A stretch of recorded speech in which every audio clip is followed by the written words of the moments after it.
right, well, welcome, guys, on this Monday. And we're excited to get a new week started here.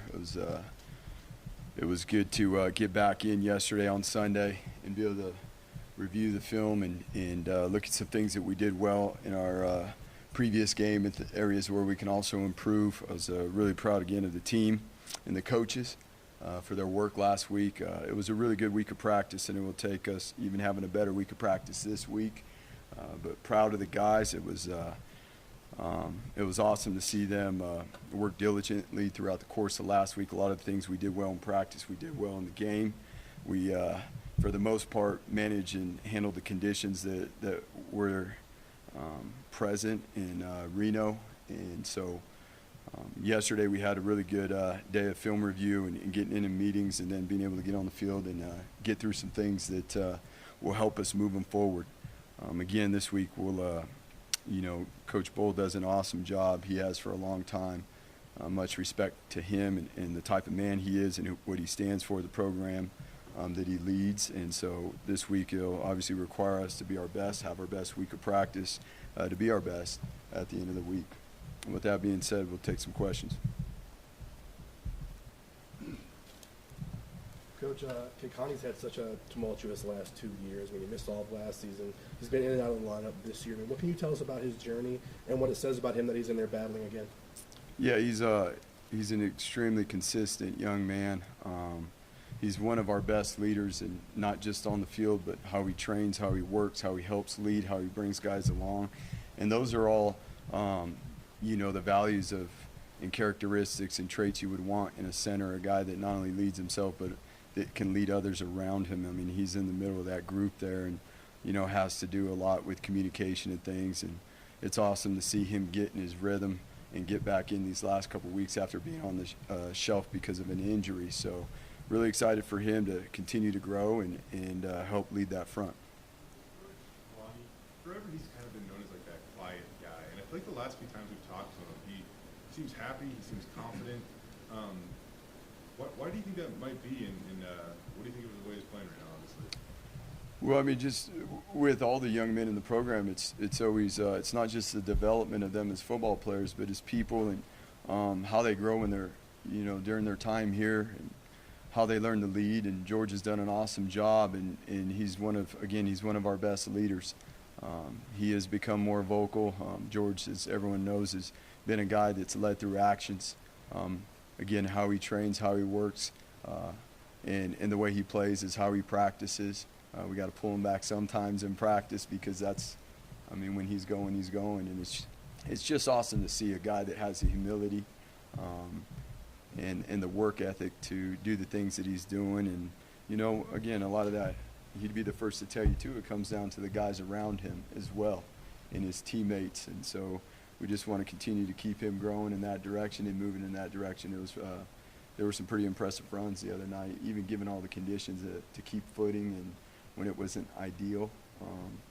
As well as Ashton. Ashton did a good job, and T-Crow, like we talked about, jumped in there and did some things too. It's not just KB. KB's doing a really good job, leading and developing that group, and is a tremendous coach. But when you have leadership within the room like that to help you, the room starts to move along in a certain way. With those two botched snaps on the field goals, was that you just chalked that up to weather, or was there anything else there like you look at in terms of what went wrong? Like we said at the end of the game, no matter the conditions, we got to be able to operate and be consistent. So we'll have to work those scenarios. We can't just create snow, so there's different things we can do at practice to help us with the wet ball mechanics and be able to ensure that we're ready for the next weather game we get, whenever that will be. But we've got to be better than that. Losing the opportunity 2 times to put points on the board is a big deal. The variety of ways he can finish a run too. I think about finishing a run is always like running somebody over. He's obviously done that, but he's got a spin move, sidestep. It seems like he's got a real nice feel for finishing runs and not always having to absorb a bunch of contact. Well, I think that comes along with his growth too, and the development and what he's being taught now is how to run. And there is a time when it's time to get behind your pads, and be a physical runner. There's other times when you can use other tools to make tacklers miss. And again, I think that's a great job of what KB's doing in building not only their tools and their fundamentals as running backs, and but putting those drills, not only into what we call technical drills of just working on movements and different things like that, but then creating reactionary drills where guys are reacting and using those different tools and fundamentals that they're being taught. Why was Andrew Simpson so effective on Saturday? He did a nice job in the run game, and then also created some pressure on the quarterback. He's got a little bit of a knack to him when it comes to pass rush, and we've seen that as well. In where we originally saw that is on pump block. Just his ability to create pressure on the punter. Early on in spring. So that was awesome to see. As we spoke about, you've got to, as a defense, you got to play off each other. The front's got to play off the back end. The back end's got to play off the front, and to be able to create pressure on the quarterback is a big deal. I'm guessing you've had a chance to watch film of Wyoming's last game. Jaden Clemens came in at quarterback. Such a cool story. He got moved to safety at Utah, walked on it at Wyoming. What did you see out of him stepping in there in a big spot?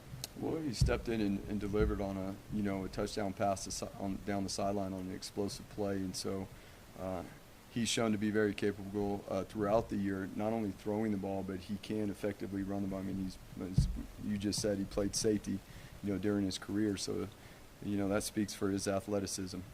Does he have a different skill set than Peasley, or are they very similar as quarterbacks? They're both similar. I mean, they're both very capable through the air. They've got live arms. They got some wide receivers on the outside that can stretch it. And as always, Wyoming does a good job of using their tight ends in the pass game off, boots and play actions and things like that. That has been the staple for a long time, and so they're both very capable. And then they are a run fit number in the run game. Jonah Thomas, obviously last year had such a great year, and he's backing that up again with another solid year this year. What have you seen from Jonah? Just again the consistency and the way he works, his process each and every week, each and every day, how he gets himself ready. He's very deliberate with everything he does at practice, and obviously that carries over into the games. When you look at Wyoming's defense, it seems like every game it's low scoring. They don't allow much. So what makes their defense stout, and what lends their games against who they play to be like 20 to 17 every time? Yeah, I mean, Jay does a great job as a coordinator. I mean, these guys are disciplined. They're tough. They're physical. They're very, very consistent with what they do in terms of their scheme because of their fundamentals and the techniques they play with. You don't see a lot of explosive plays. They've done a really, really good job limiting opponents, especially within conference. So it is going to be a huge challenge. We are going to have to be very efficient with our operation on offense and capitalize on our opportunities, and we're going to have a great week of practice. Talking about Wyoming, their running back Titus, number 2. Wyoming has a knack for developing really tough, good runners, and it seems like he's next in line. Yeah, every year you face them. They got a physical front, their O-line, their tight ends. They got running backs every single year that have that speed, will hit the line of scrimmage hard. And that they're capable of catching the ball out of the backfield as well. The backfield for Wyoming is typically, a lot of their offense goes through the tailback position. Larry McAllister, he just continues to be an impressive downfield threat for you guys. How cool has it been to see him kind of grow, and how much are you guys, continue to put him in those spots more and more, it seems like? Yeah, you're talking about a young man that is, even through the early part of this season, who stayed the course and kept doing the things that his coaches were asking him to do to grow, to be more consistent within the meeting rooms, taking it to the practice field, having that success at practice, and then being able for that to translate over into the game. And obviously he has been productive for us, and we're going to continue to need that, or just to be able to have that outside vertical presence that he gives our offense. About Taylor's improvement, but watching the games, it sure looks like the receivers have improved a lot as the years gone along. So, from what you've seen in them, what you feel more confident about them now than maybe 2-3 weeks ago? Right. No, it's again the persistence to. A lot of it is you know, it's a team. It's the greatest team sport there is. So it's guys working together, getting the timing down, and it's not just the wide receivers and the quarterback. Obviously, you got to have protection to be able to do the things you want to do in the pass game. But it's really good to see the momentum the wide receivers are building. Obviously, the quarterbacks are a huge part of that, and we got to continue to be able to build that. And you know, that's going to take our guys being persistent throughout the course of the week. You know, on a Tuesday, on a Wednesday, on our big practice days, and getting those quality reps, because each and every week it's different, right?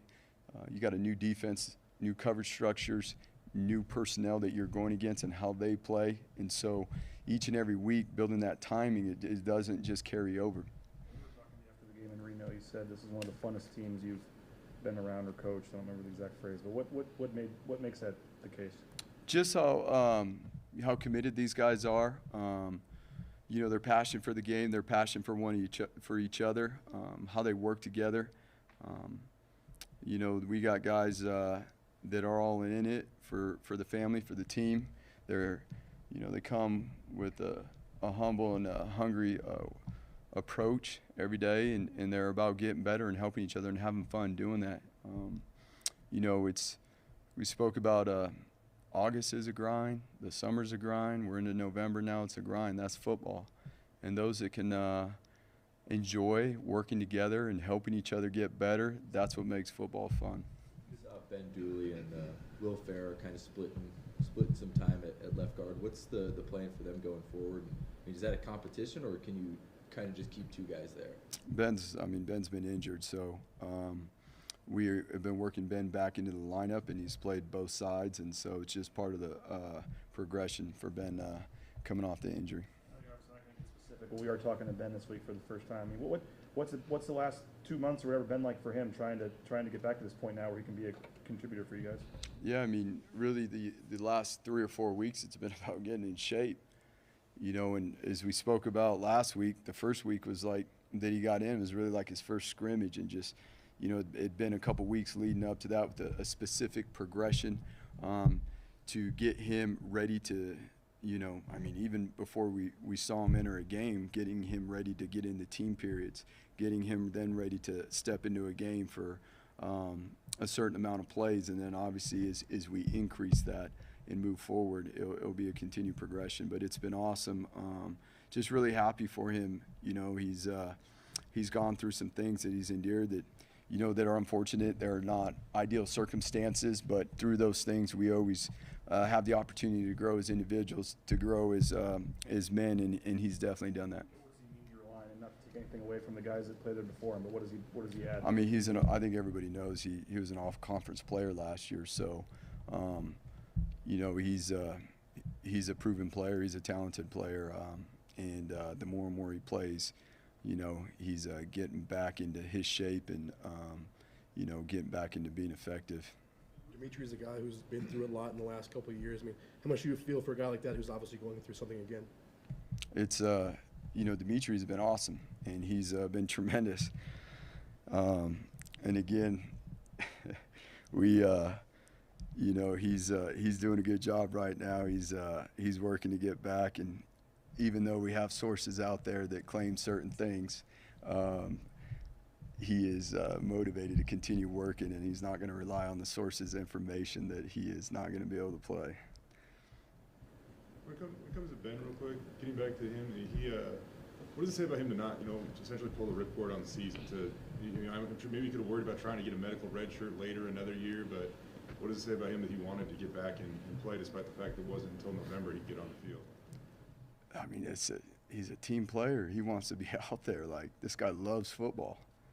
He loves being with his teammates and practicing. Like, I mean, that's, again, what we're talking about with the team. We got guys that are committed and want to do everything they can do to help the team succeed. And not only with Ben, but these other guys, I mean, that's a big part of it too, is like, you guys don't understand the mental part unless you've played this game at this level or a higher level of what it is not to be able to play. And again, we got guys, we recruit guys, we bring people in here that are passionate about this game and that love this game and want to continue to grow at it. So that's obviously hard when it's when they're not able to do that. He got that block, excuse me, over the weekend. Scott told us he's been close on a couple others. You know, when it comes to being a great blocker of kicks, you know, is that just natural instincts, or can a guy be trained to do that? No, that's a knack now. I mean, it's a knack to block kicks. Like, it's got to be a feel, guys. It's timing, it's angles, it's body position, and for a couple years now, he has been one of the best guys that has a really good feel of doing that.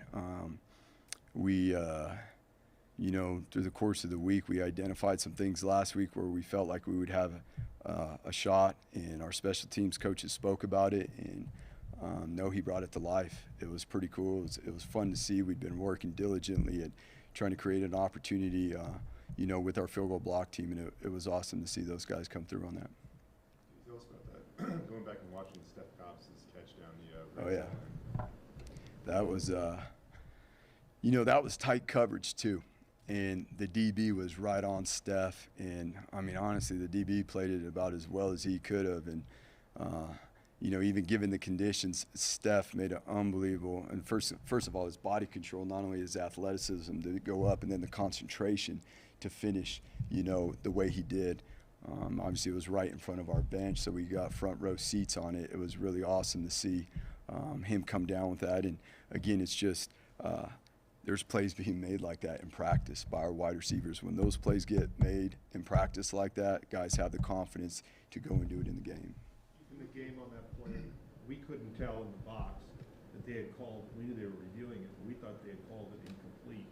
Did you know that they had called it complete when you were down there? Well, the question was really whether he went out of bounds and came back in or not. So that was the discussion.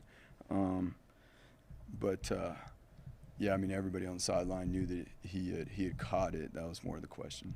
I don't know if I remember a game where you guys on offense, I mean, it's happened obviously, but it's probably been a while, where you guys had more attempts of 10 yards or more downfield than you did within 10 yards of the line of scrimmage. And you know, you guys were pretty aggressive. What's now allowing you guys to, you know, try to do that on offense where you're throwing the ball downfield more? So, I mean, again, each and every week is different, right, Jay? I mean, it just depends on what is the structure we're getting from the defense, what are the things, what is their plan. You know, as much as we want this, and this to happen, the reality of it is, I mean, you're playing against another team, and you've got to be able to see what their plan is, and within our plan, be able to attack. And sometimes it's going to call for more run plays. Sometimes it's going to call for more pass plays. And what pass plays we're talking about? Are they on the perimeter? Are they down the sideline? Are they over the middle of the field? That's, you know, those are the things that obviously you study throughout the course of the week and you put a plan together. But as we all know, a team is, you know, our opponents have the opportunity throughout the course of the week too to adjust and put something together to switch up some of the things that they've done. Andy, you've had an opportunity to see, or a lot of defensive players have had an opportunity to get a lot of reps this year, big game reps. Has the depth met your dependable depth standard so far now? I think overall, as a whole team, we're seeing, you know, a bunch of guys. We were just talking about the wide receiver position. We're talking about the O-line position. We're talking about the running back position. In relation to your question, we're talking about the front. In this game, that's what it's all about, you know, is recruiting, number one, the right people with the right skill set. And then all of us collectively doing here, the players including, helping everybody develop. And there's a lot of work that goes into this. You know, it's a year-round sport that requires a lot of training and dedication and sacrifice. And ultimately, you know, there's only 11 guys on the field. There's only one ball. Only so many guys are going to get to play. But in due time, throughout the course of the season, you want to have developed as many guys as you can. I know, unfortunately, for some, that doesn't come soon enough. But when their time does come, the cool part to see is the guys, you know, they're ready to step up and compete and do the best. And again, it's all about just being the best version of themselves and nobody else. And that's all we're asking for. You know, and it's not just football. It's not just about getting between the paint and playing in this game. There's a lot of other things that, you know, are of our goals here, you know, in terms of development is people and obviously, you know, in the academic setting. Every week we ask you where Taylon Green got better, and it seems like every week there's a specific thing to work on. Where did you see him getting better this week? Well, Mike, I mean, I'll be honest with you, last week was probably his best week of practice. You know, and maybe that's why Coach, you know, because of the rhythm he got the offense into throughout the course of the week, you know, Coach, you know, went with more of a down the field attack, even considering the conditions that we were playing in. So now where do we grow forward from that? Because again, as I always say, I know it's a broken record and you guys want new stuff, but it's consistency. It's how we practice. You know, our ability to win tomorrow's practice starts today, tonight, this afternoon, in our preparation. For Taylon to continue to grow and have his best week, it is going to require him to understand our plan and what is it that we are going against. You know, and you know, us being, you know, deep into the season now, we've seen a lot of the defensive structures that we're going to see. I mean, you're this far in, you've seen multiple fronts, coverages, and so now it's really about us and continuing to build our rhythm, and that starts again on a Tuesday practice, a Wednesday practice. Part of his development is also off the field and the things you do behind the scenes to develop him. You had him talk after the game on Saturday. Why the timing there, and why'd you feel comfortable? That's always been part of the plan. We just didn't tell you guys that. There's always a plan. And again, we're on our schedule and what we do. We don't cater to everybody else. You know, it is about our team and our family here. And there's been a plan set in place for weeks now. I mean, he's awesome. He's doing a good job. Our main focus with him isn't him talking to the media. Like, that's not even secondary to what our focus is. But to provide him the opportunity to continue to grow and to do things, that's what's most important for him, number one, as a person. Okay, let's not forget that he is a college student, and how he handles all of this is extremely important. All these guys are like our own sons. That's what we would want from him. If it was my son and he was away at college, I would want to make sure that he is continuing to grow as a young man and he's learning, and he is doing so. And being able to focus on him leading himself, leading the other men around him on the field, and that's been our main focus. Taylon's an awesome young man that could get up in front of here and talk too, but I'll say this too, there's a lot of unnecessary that we keep him from coming up here. You know that, Mike. We asked you after the game kind of about this, but just now going in knowing you win and you're in the championship, you know, you play a whole year to get to this point. You want to be in the championship game, I guess, just to kind of know you don't have to worry about hope another team loses, done this. I mean, you have to take care of business yourself and you can get to your goal at this point. What's the feeling like? I'll be honest with you, it's 1-0 the course of the whole year. You know, we're not going to change that right now. I'll say that for, you know, everybody in the program, and that's this week is, yeah, it's going to take our very best to be 1-0, and that's what we need to be focused on. Individually, for each person that is involved in our team, all of us, coaches, players. I mean, that's what it's about. And as we spoke about earlier, it's about having fun and growing our process. How do we get better at our process? That's really what we're focused on. How do we get better at preparing this week than we even did last week as coaches, you know, as players, and having fun and enjoying the opportunity to do so. I know it's not the first time you guys played in weather like that, but you might see it again this weekend. What is the key to making sure that everything's right, you know, on the sidelines, so that you know, guys aren't having to worry about being cold or dry gloves or whatever it might be, and you know, about the heated benches and stuff? Now we may need to get Dale up in front of the podium for you guys to answer all that stuff, because there's a lot that goes on from the support staff. There is. I'm not going to sit here and say there isn't. I'm sure Dale would rather the weather not be the way it was. That puts a lot more on his plate, but as we all know, he does a tremendous job with his staff and really all the support staff helping to be able to provide the players what they need to be their best. And again, I know the players realize that. They recognize all the things going on around them. And again, that's why I say it's cool to see, I mean, how thankful our players are, how humble they are about having the opportunity they do, knowing that they get the support from everybody around, because we know the conference we play in. We know some of the locations. As we said before, throughout the course of the year, We use different opportunities to prepare ourselves to train in certain elements. And because ultimately, at the end of the day, you know, when you get to game day, it's about relying on your training and your preparation. Last question. For Scott Matlock, you know, he said that was his first full sack of the season that he got. For a guy that's taken on as many double and triple teams as he has this year, what's it like for him to kind of reap an award like a reward like that? Yeah, no, Scotty is. I mean, again, for some positions, you can't just look at a stat line to see how a guy played.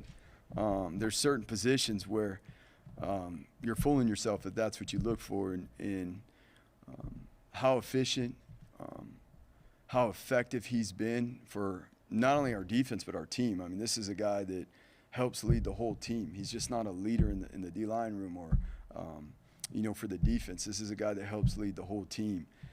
So that was an awesome play.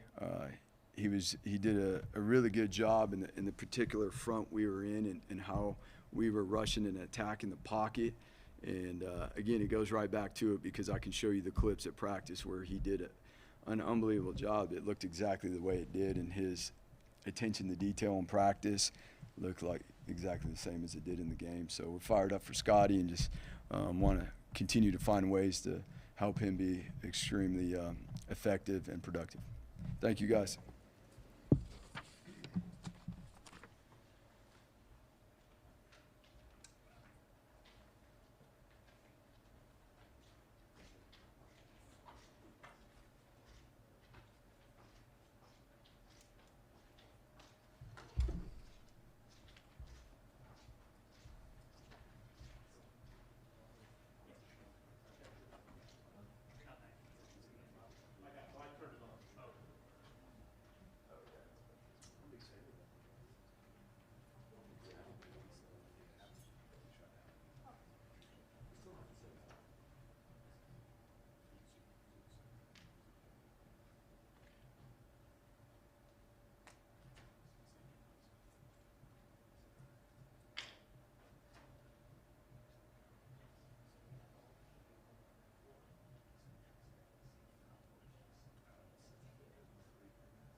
During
Thanks, guys. Hope you guys are having a good Monday afternoon.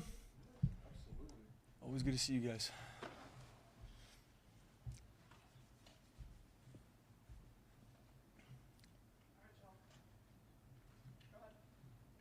know the opponent obviously has something to do with it, but how eager, I guess, were your guys after the BYU game to go back out there and kind of have a better outing? Yeah, they're excited. I mean, like I told you before, we got a great group of guys, and I think regardless how the BYU game would have went, we would have prepped the same way. And obviously, there's things we had to clean up in the BYU game, but we got a great group of guys. I mean, they're motivated to play for each other. They're motivated to play well for each other.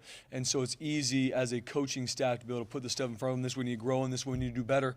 And then they did a great job last week prepping, and it was cool to see them go out and obviously do what they did on Saturday night. And still a lot of things to clean up, a lot of things that just like every single week defensively, there's always going to be things you're like, we can do this better. These are some things we did well, and we could highlight those, but also highlight the things we need to improve on. So but I'm proud of our guys. We got a great group. They're playing hard, and they're a great group to be around. There's a lot of guys having to step up with some of the injuries we have had, and it's cool to see that.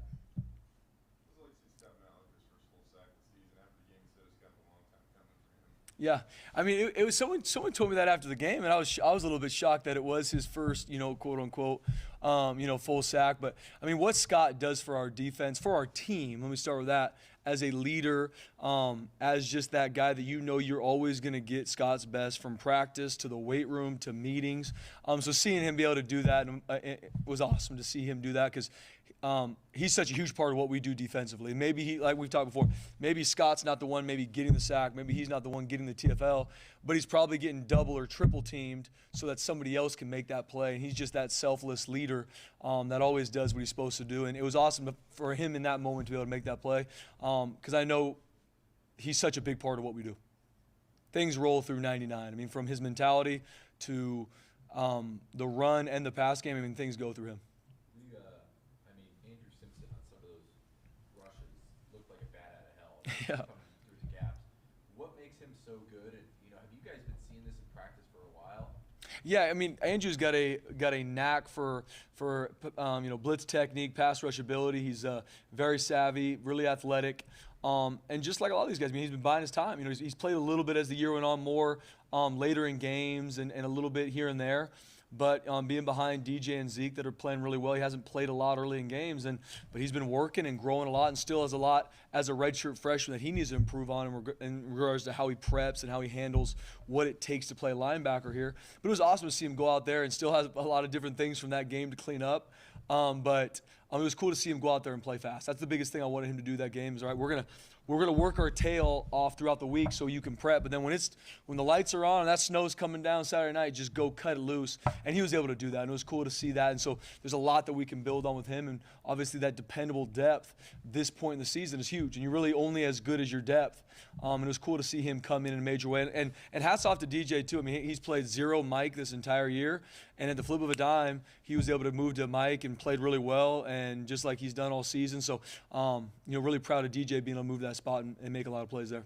With George and Dimitri out, Devin Wright's played a lot. Where have you seen him grow the most over the year, and how would you assess how he's played?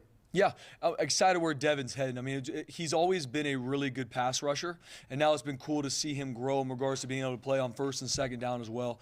And you talk about a guy who's eager to learn, loves coming in here, spending time with the coaches, studying film, and just wants to get better. And Coach Kagan and his staff, since he's come here, have done a great job with his body. He's always been long, athletic, but putting that muscle on him so that he can play on those mixed downs.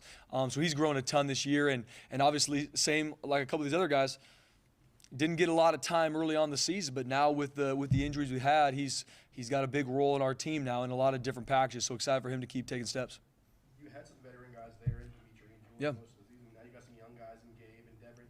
What's the added challenge when you bring in an inexperienced pass rusher like that? Yeah, I mean, it's at the end of the day, us as a staff's looking at our personnel, how can we put them in the best situations? With George and Dimitri, it might be different than it is with somebody else. Doesn't mean that's good or bad. It's just going to be different. And that's across the board. Could be at corner, could be at our edge position. So for us, it's week in and week out saying, okay, what are some things we can do to make sure these guys are in the best spots possible? And then it's training them in their fundamentals and techniques. Because at the end of the day, that's really what it is. Schematically, you want to put guys in the right spots so they can make plays. But then it's getting off blocks, getting to the football, and making tackles when you get there. So even simplifying it for some some of our young guys where it's like, guys, we're going to work our tail off so you know exactly what you're supposed to do, but don't get it twisted that this game's about seeing your keys, getting to the football, and when you get there, be violent when you make that tackle, and hopefully the ball pops out. I would think those young guys would maybe be a little overly aggressive to get themselves out of position. Is that something you've had to train out of them? Yeah, I think there's always nerves, especially if it's your first. We had a couple guys, it was their first career start last Saturday night.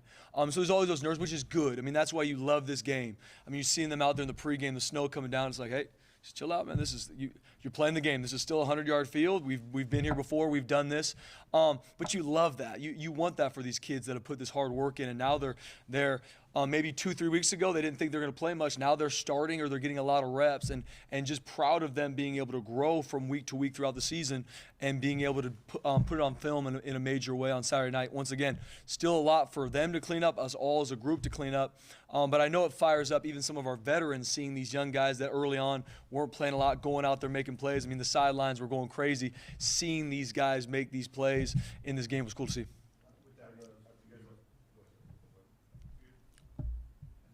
say like they're starters for a reason though too. So when you have some of these guys that get injured, I know you like dependable depth, and you can only go so far down the chart before the play drops off. I mean, especially at the edge position, I guess. So maybe with three of your top four guys going into the year or whatever. I mean, what are you dealing with there at the edge spots? Yeah, at the end of the day, you go into season with a depth chart, like you said, BG. These are our starters for a reason. These are the backups, and so on and so forth. And as you get to this point in the season, you gotta look at all positions too. And it's something where it's not just because you can't go into a game defensively different than offensively. Hey, if we're running out of receivers, we might play with more tight ends. You can't do that defensively. You react to what you're given. And so just trying to find always ways we can use our personnel and put them in the best spots. If a guy can play this position and maybe he wasn't there early in the year, we're going to find ways to move guys around, just like moving, DJ to Mike, or looking at different guys that maybe played defensive end to start the year. Now they're playing more stud for us. So we're always looking at different ways to put our guys in the best spots. But at the end of the day, who we have is more than enough. We got a great group of guys, and even guys that are banged up, they're fighting their tail off to get healthy and get some of those guys back later on this year. And so I'm fired up where this group's going, and the guys that we have that are healthy are going to be ready to go.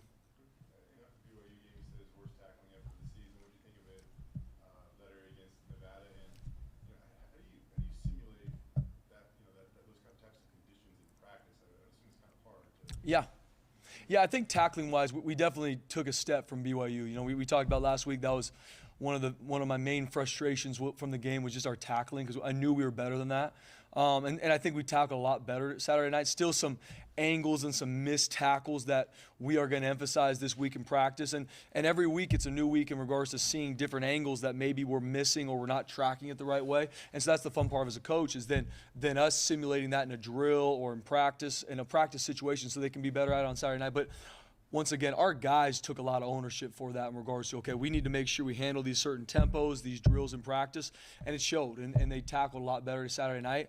And we're going to need to do, obviously, that again this coming Saturday night with how obviously well coached Wyoming is, as well as across the board from the tailbacks to the receivers. I mean, they break tackles across the board. So we got to be ready to make a lot of tackles on Saturday night. And so I think at the end of the day, then just being able to simulate those different tackles in practice is everything. And then the weather side of it, the nice part about practice in the mornings is it is cold out here in Boise, Idaho, so we're able to get some of those kind of mornings where the frost is on the blue a little bit and able to kind of push some of those conditions. But a lot of our guys, with having a veteran crew, obviously young guys are playing more. It just, for us, it goes into at the end of the day, it doesn't matter who we play. It doesn't matter the conditions. It doesn't matter their record or our record. At the end of the day, prep so you can play confident, and all the other things should not matter if you handle your prep the right way. If it's all about I got to feel the right way, it's got to be 74 degrees and 8% humidity, like you're just never going to find that happy medium, you know what I mean? And so just train our guys where you're always in the fight, you always live on the razor's edge defensively. So if it's 2 degrees, if it's snowing, awesome. Guys are joking pregame, this is football weather. It's like, yeah, let's go to work. Let's have some fun doing this thing. So just trying to breathe that into their mentality. You've coached a lot of games against Wyoming. What have you come to expect from their offense? First off, just the amount of respect we have for them as a full team, is through the roof. Got a lot of respect for what they do on all three phases. But we know, I think they do a phenomenal job looking at how we've been attacked. Hats off to their offensive staff. If we've been attacked a certain way this year, a pass play, a run play, a formation, we're going to see it on Saturday night. Like, they do a really good job not just not just calling plays, they're calling plays to attack weaknesses that they might see in us. And so we know that every year. We know they're going to be extremely tough. They're going to be extremely well coached. You don't see them get a lot of penalties. You don't see them cower down one bit. They're going to be in the fight the entire game. That's why usually every time we play them, it's an absolute dogfight. Our guys know that. I'm sure they know that. And we obviously know it's at stake Saturday night. And so our guys are getting ready for the battle that's waiting for them Saturday night. But the utmost respect for what they do. And I think offensively, in regards to how they use their personnel, the different personnel groupings, it's always a challenge to defend. And our guys are excited for the challenge. They always seem to have a next level linebacker, whether it's Logan Wilson or Chapman, now Easton Gibbs. I know you're usually focused on the offense, but do you get a chance to watch guys like that during the season or maybe in the offseason? Yeah, no doubt. We were able to have a couple crossover games. So they play BYU. So obviously when we're studying BYU's offense, watching Wyoming, obviously Air Force when they played them. So I got a lot of respect for what they do defensively too. I think those linebackers fly around. They put a lot of different stress on offense in regards to some of the different blitzes they give. Haven't studied them a ton just from a schematic standpoint, but love seeing those boys fly around, especially those linebackers. I mean, it's cool to see. And there's even been a couple clips that I've used to show the LBs, like, you better look like this Saturday, and they have a lot of fun with that. He's very explosive off his first cut.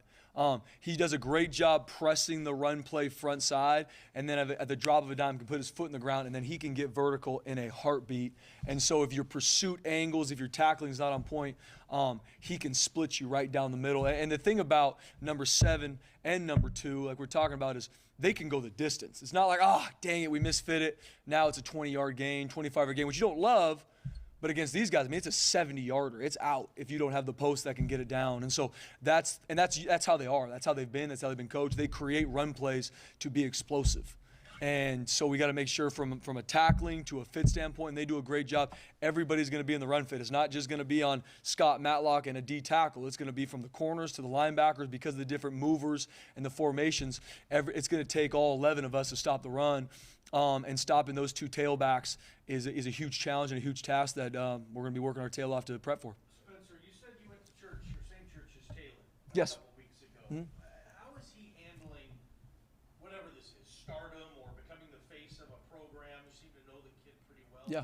Obviously, where do you think that's going? How is he going to handle this? And in the day-to-day, just seeing him in the hallways and seeing him, I mean, the awesome thing about Taylor is he seems like the exact same guy when no one knew who Taylor Green was.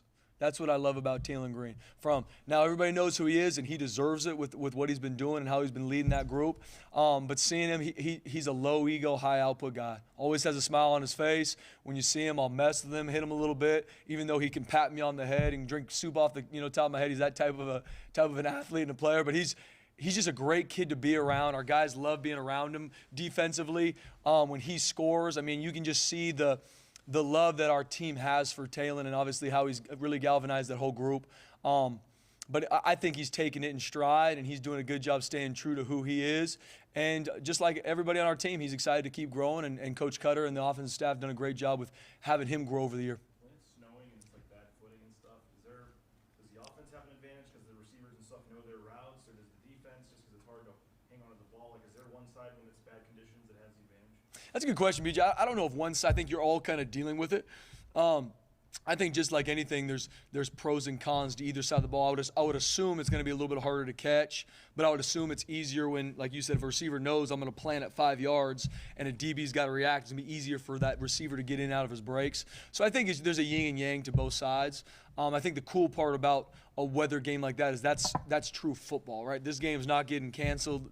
Nothing short of obviously lightning or thunderstorm, and so there's a grit part to it in those games that you thrive on, especially defensively. You want to be able to go in those games. If it turns into a game where maybe you can't throw the ball the same way, that we want to be able to grind it out defensively, and so you want to be able to pride yourself on that. We saw Noe have a couple of pass breakups, a couple you had to catch up to the guy, but I mean, what have you thought of your corners coming on Saturday coming back from that field? Yeah, I think Coach Warren, does a great job with those guys, just building the confidence in them getting ready to play. Because especially on the outside, you live on the razor's edge. Because at the end of the day, no one's talking about you until you get a ball caught on you, right? And that's what the elite corners. You might not hear their name all game, and then all of a sudden everybody's yelling at this player because he had one ball caught him, but no one saw the 15 that he locked down, right? And you got to be able to move past the games that maybe you played bad or didn't play up to the standard you want to play with. You also got to move on in game if you get a ball caught on you, because especially for us defensively, we talk about we will challenge receivers at the line of scrimmage. We press, and we're going to try to strangle you out of the line and play tight coverage. With that, sometimes you give up some throws. And at the end of the day, our guys, Noe, Biggs, Tyler Buff, Jalen Clark, are doing a great job just every rep getting right back up there, lining back up again, not being scared, not being timid. At the end of the day, that's their part of the puzzle in regards to playing really good defense, and they're doing a great job. And they did a great job bouncing back from a couple passes they gave up against BYU, which obviously they didn't want to. But the BYU game, and I keep coming back to it, it definitely was not. It's not one position. It's not one thing. At the end of the day, I take full responsibility for it, and I told the players that because I need to make sure they're in better spots. But seeing them come out last week and how they responded from it and how they came to work from Sunday, Monday to prepare for Nevada and play the way they did Saturday night. Once again, obviously still a lot from even that game. We need to clean up from some fits, from some tackles. But just proud of how they responded and really took that coaching and grew from it. Jaden Clemens stepped in for Andrew Peasley last week. Such a cool story. He got moved to safety at Utah, walked on at Wyoming. What did you see out of him stepping in a big spot? Yeah, I mean, and obviously, found a way to lead him to victory in a huge game for them. So got a lot of respect for what he does. And I think the offense will be very similar. From Peasley's in there, he can run it, he can throw it, had the big-time shot down the sideline to win the game. And so from a preparation standpoint, both Peasley and him can run that offense the right way. And that offense is always tough to defend, but especially when they got a quarterback like Peasley, like Clemens, where they're also, you got to count them in the run fit, which they always have that at Wyoming. It makes it even tougher in regards to having to cover for his number as well. So, and knowing that program, they will be ready. He will be ready. If he's tasked to be the starter, they will have a game plan for us that fits to his skill set because he can throw it and he can run it, and we know they'll be ready for us. Appreciate it, guys. Happy almost Thanksgiving. 1 week at a time. Yeah, no doubt. Merry Christmas, guys. Go to Happy New Year. Yeah. Happy Easter, fellas.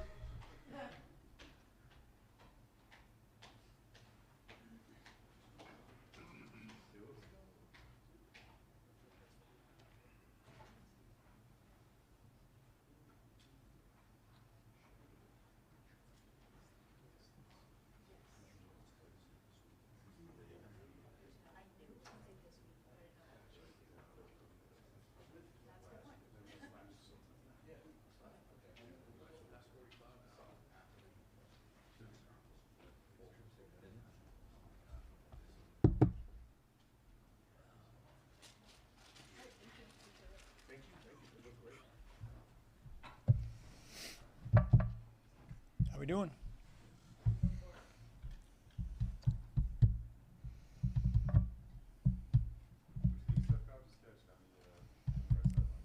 Really nice.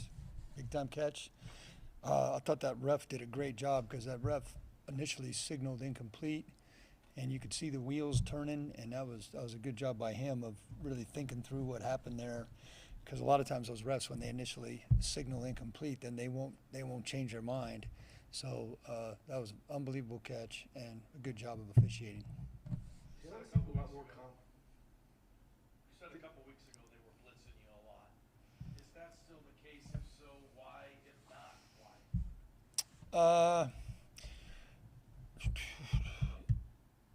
Some teams have, some teams haven't. I mean, BYU came out and blitzed us more and different than we had seen them in the past. Nevada blitzed about the same amount they've been blitzing other teams. So, you're always studying defenses that you're playing and see, like, what's their pressure percentage on different field zones, different down and distances. And then sometimes it holds true to form, sometimes it doesn't. Sometimes what type of quarterback, running quarterback versus pocket quarterback will dictate that. But Nevada was about the same as they had been against other teams. Jalen seemed a lot more confident in his receivers on those deep balls over the weekend. I mean, in your experience, is that trust in his receivers something that the great quarterbacks always share, they always have? And what does it take for a receiver to build that confidence? Well, for the receiver, he has to make plays. You know, that's how the receiver does it. Is when he gets his chances, he makes plays. So for a quarterback, you know, mostly on the downfield throws, you know, we just talked to Talon about giving him a chance, like give him a chance to make a play. So him to, you know, we got some guys on 50-50 balls. That's what some people call them. Can go get it, and they're probably doing better than 50-50 right now. So. Yeah, it's both. It's both. It's a quarterback giving him a chance, and then those guys showing they can make the plays. And you know, that's something that you build in practice. Hopefully, for Talon moving forward, they build that in the off season. That's the kind of stuff they can work on, you know, without the coaches out there on their own. Going along with that, it's, you know, we've seen his timing be so good on some throws where it seems like he's hitting receivers right when they come out of their breaks. How do you as a coach teach that? Is that footwork, or is that just continuity, the timing? How do you get that? It's both. It's both. So the footwork is part of it. You know, tying his, whether it's a drop back or it's on the move, tying. I mean, it's really a matter of just knowing how many steps you can take based on how deep the receiver's going, how far the ball has to travel, and you know, at what time that you have to let it go. And Talon has improved greatly in that area, and continues. You know, he had a couple of throws that, especially in the red zone the other night, that, you know, ball location or getting the ball out a little quicker, and then obviously weather added to that, and a slick field added to that the other night. Did you have to change anything for him? I mean, you knew the weather was coming, so that was probably part of the Monday through Friday prep. But when it came down like that, did you have to tweak anything for him? I'm assuming he's rarely, if ever, played in snow. Yeah, I'm sure he hasn't. You know, we worked some wet ball stuff the last couple of weeks just in practice, and the ball being wet more than the snow. I think the snow affected more the vision of the receivers, you know, at times in that second quarter, especially on either deep balls or on kicks. That ball was hard to track. But yeah, I was a little nervous in warm-ups. We had some issues in warm-ups, but you know, they snapped out of it pretty quick. Are weekly getting guys more touches? Yeah, who do you want this week? Who is it this week? How eager are you to get George Holani a few more passes? Same answer as last week. I could care less. I mean, last week you asked for Ashton to get more. I thought someone was going to be asking for T. Crow more touches after what he did. I mean, yeah, of course. Everyone, let's get T. Crow some touches, and let's give Fato some touches. Oh, he was hurt. He couldn't be out there. So. Can you play 4 quarterbacks? Can you play 5? No, we don't have 5. What did Maddox do the last couple weeks to, you know, kind of jump up to that number 2? You know, he's just real consistent, and he gets the ball out on time, and he makes good decisions, and he's just really come on strong. And we still like Sam a lot as well. That's not a forever battle, and I think competition during the season is healthy. Another good example of that is how Eric McAllister has pushed Billy Wingfield, and I think Billy has played better since we started playing McAllister more. So, I mean, competition usually brings out the best in everybody. I know you've been like around the last couple of years, but obviously getting Ben Dooley kind of eased back into action along the line. How, I guess, what does he add? I'm not taking anything away from the other guys, but if you can keep getting him back in there, what does that do for the line? Yeah, just a proven, very stout, strong run blocker that can move people off the line of scrimmage. And, you know, Ben's coming off a very, very serious injury. I mean, it's been a long road back for him, and he's worked hard to get back. It's unfortunate that it's at this part of the season that now he's, you know, because when it's a lower extremity, it also affects your conditioning. So, you know, just to get back in football shape, he's got an awesome attitude, and we're all rooting for him.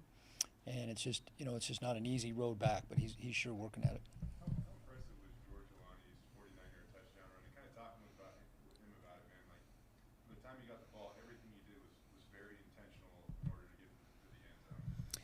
Well, first of all, if you saw the film clip of that from the end zone, that hole was about as big as you're ever going to see in college football. I mean, the initial 15 yards that he got on that was all due to great blocking, and we had several plays like that. But that last 15 yards, man, he had 2 runs like that. He had that other one at the other end of the stadium where he, made people miss. He carried people. He broke. That goes back to when we were just talking about George a couple weeks ago. His lower body power is real impressive. And yeah, that was a highlight run for sure. You call different runs for him than Ashton, because it seems like when Ashton goes through, a lot of his seem to be powerful, more straight ahead, and George sometimes can do things, or is it just the way, once they get across the line, that they have different Yeah, styles? that's just their styles. Yeah, that's just their styles. Ashton had a couple real nice runs when he first went in, and I think that was really the first game since Ashton got hurt at Air Force that he was back 100%, like really feeling himself. You could, right when he went in, his first 2 touches, he really gives us a great 1-2 punch when those guys are both fully healthy. What, in your eyes, what are kind of the strengths of Eric McAllister, and where do you want him to develop the next couple of years? Okay, well, I'll start with the develop part, and that's easy, consistency. Like, very talented kid, and like those 50-50 balls, he's way higher than 50-50. He goes and gets it. And so consistency and doing all the things that Coach Miller is coaching him to do as a wideout, including blocking. Like, our receivers blocked their tails off in this game. Coach Avalos in the team meeting yesterday showed some, not only the line, the tight ends, but the receivers had some really good blocking. So Emac, as he's known, he just has to be more consistent. Real talent. Bright future for that kid. How much of this offense needs somebody like that, though, in order to kind of be able to open things up the stretch? Sure, every offense needs that. Whether you either need fast guys who can take the top off, and you need big guys who can go get those 50-50 jump balls. How hard, it's one thing in the offseason to pass guys up or to earn the playing time, but like in the middle of the season to be able to, you look at the guys ahead of them, you guys got some pretty good wide receivers. I mean, how rare, I guess, or hard is that to be able to do what he's doing to earn this playing time in the middle of the season? Well, I think that just depends on the coaching staff. Coach Avalos, again, he's got these guys competing hard during the week. And on Tuesday practices, we do more good on good here than any place I've ever been. We do a lot of good on good, meaning, our best offensive guys against our best defensive guys running our own schemes, so not necessarily our opponent's schemes. And then I think just, again, Coach Avalos having the courage to keep adjusting the depth chart, not just because of injury, but because of performance. And so when players see that, guess what?